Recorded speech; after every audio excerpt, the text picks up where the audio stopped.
தினமலர் ஆன்மீகம் நேயர்களுக்கு வணக்கம். கந்த சஷ்டி திருவிழா. இது நம்மளுடைய ஐப்பசி அமாவாசைக்கு அடுத்த நாள் நமக்கு சஷ்டி ஆரம்பம். ஸோ இந்த கந்த சஷ்டி திருவிழாவே ஒரு ஆ, நம்ம விரதம் இருந்து வரம் வாங்கக்கூடிய ஒரு காலகட்டம். இந்த கலிகாலத்தில் நமக்கு கலியுக வரதனாக யார் இருக்கிறார்? முருகப்பெருமான் தான். ஸோ இந்த முருகப்பெருமான்றது நம்ம வரத்தை வாங்கணும் அப்படின்னா, இந்த சஷ்டி காலத்தில் அவரிடத்தில் நம்ம பக்தியுடன் இருந்து ரொம்ப ஸ்ரத்தையாக விரதத்தை கடைபிடிப்பதாம். இந்த 6 நாட்கள் நம்ம என்ன செய்யணும்? காலையில் எந்திரிச்சு அதாவது இந்த வருடம் நமக்கு செவ்வாய்க்கிழமை அமாவாசை வருது இல்லையா? ஸோ மறுநாள் புதன்கிழமை அன்று அக்டோபர் மாதம் 22ஆம் தேதி அன்னைக்கு நமக்கு கந்த சஷ்டி ஆரம்பம். ஸோ அன்றைய நாள் புதன்கிழமை காலையில் குளிச்சுட்டு முருகப்பெருமான்கிட்ட உட்கார்ந்து அவருக்கு பிடித்தமான அரளிப்பூவினால் அர்ச்சனை செய்யலாம். ஸோ முருகனுக்கு பிடித்த நெய்வேத்தியம் வைக்கிறது அப்படின்னா மாதுளம் பழம்தான். ஸோ இந்த மாதுளம் பழத்தை நாம் நெய்வேத்தியம் செய்து நாமும் அதை உணவாக உண்டு இந்த சஷ்டி விரதத்தை நாம் ஆரம்பிக்கலாம். 6 நாட்கள் பகல் நேரத்தில் நம்ம தூங்கக்கூடாது. இரவு நேரத்தில் நம்ம தூங்குறது வெறும் துணி விரித்து ஒரு தலகாணி எல்லாம் இல்லாமல் இந்த விரதத்தை நாம் கடைபிடிக்க வேண்டும். கந்த சஷ்டியில் நம்ம திருச்செந்தூர் தான் போகணும் அப்படிங்கிறது இல்லை.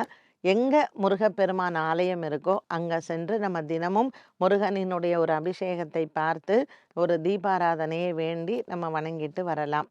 6வது நாள் சூரசம்ஹாரம் நடக்குது இல்லையா? ஸோ இந்த சூரசம்ஹாரம் முடிந்த பிறகு மறுநாள் சாயங்காலம் தான் நமக்கு தெய்வானையை திருக்கல்யாணம் பண்ணுகிறார் திருச்செந்தூரில். ஸோ ஜெயந்திநாதர் அப்படிங்கிற உற்சவமூர்த்தி தான் இந்த கந்த சஷ்டியில் சண்டை போடுறாரு. சூரபத்மனை வதம் பண்ணுறார். ஸோ 3 அசுரனை அழிக்கிறார். தாரகாசுரன், சிம்மமுக அசுரன், 3வது சூரபத்மன். ஸோ இந்த 3 அசுரனையும் அழித்து முருகப்பெருமான் நமக்கு சஷ்டியை முடியறது பார்த்திங்கன்னா திருக்கல்யாணத்தோட தான் முடியுது.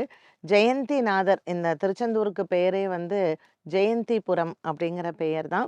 ஸோ ஜெயந்திபுரத்தில் இருக்கக்கூடிய முருகப்பெருமான் ஜெயந்திநாதராக. ஆனால் திருக்கல்யாணம் பண்ணிக்கிறது யார் அப்படின்னா குமர விடங்கர் தான் திருக்கல்யாணம் பண்ணிக்கிறாரு அங்கே திருச்செந்தூரில். இங்கே நீங்கள் திருச்செந்தூர் போக முடியாதவங்க கூட உங்கள் வீட்டு பக்கத்தில் இருக்கக்கூடிய முருகப்பெருமான் கோயிலுக்கு போய் திருக்கல்யாணத்தில் கலந்து கொள்ளலாம். ஸோ தெய்வ யானையை திருக்கல்யாணம் செய்து கொள்ள இந்த முருகப்பெருமானுக்கு நீங்கள் என்னெல்லாம் வாங்கி கொடுக்கலாம்? அபிஷேக பொருட்கள் வாங்கி கொடுக்கலாம். ஏன்னா சூரசம்ஹாரம் முடிஞ்ச உடனே திருக்கல்யாணம் நடக்கிறதில்ல. சூரசம்ஹாரம் முடிஞ்ச உடனே முருகப்பெருமான் சகஸ்ர லிங்கம் இருக்கும் திருச்செந்தூரில். அந்த சகஸ்ரலிங்க மண்டபத்தில் அவர் கோபத்தை தணிப்பதற்கு 108 சங்க அபிஷேகம் நடக்கும். அதனால் அந்த சங்க அபிஷேகத்தில் நாம் கலந்துக்கலாம். உங்கள் கோவிலில் போய் நீங்கள் முருகனுக்கு பால் வாங்கி கொடுத்து அந்த அபிஷேகத்தில் கலந்துக்கிறது ரொம்ப விசேஷம். ஸோ இந்த கந்த சஷ்டியில் விரதம் இருந்தால் என்ன பலன் அப்படின்னு பார்த்தீங்கன்னா, திருமணம் ஆகாதவர்களுக்கு திருமணம் ஆவது, குறிப்பாக குழந்தை இல்லாதவர்களுக்கு குழந்தை பாக்கியம்.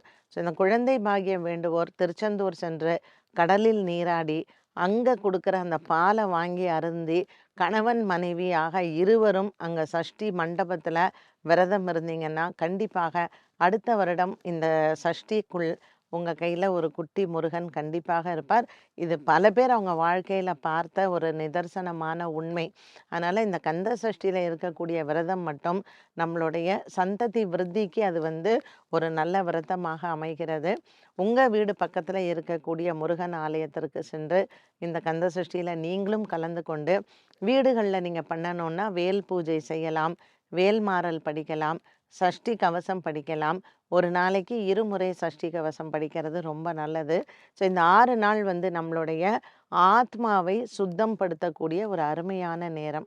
ஆத்மாவை சுத்தம் செஞ்சாலே இறைவன் நம்மளை தேடி வருவார். நாம் தேடி போகிறோமோ இல்லையோ, இறைவன் நம்மளை தேடி வருவார்.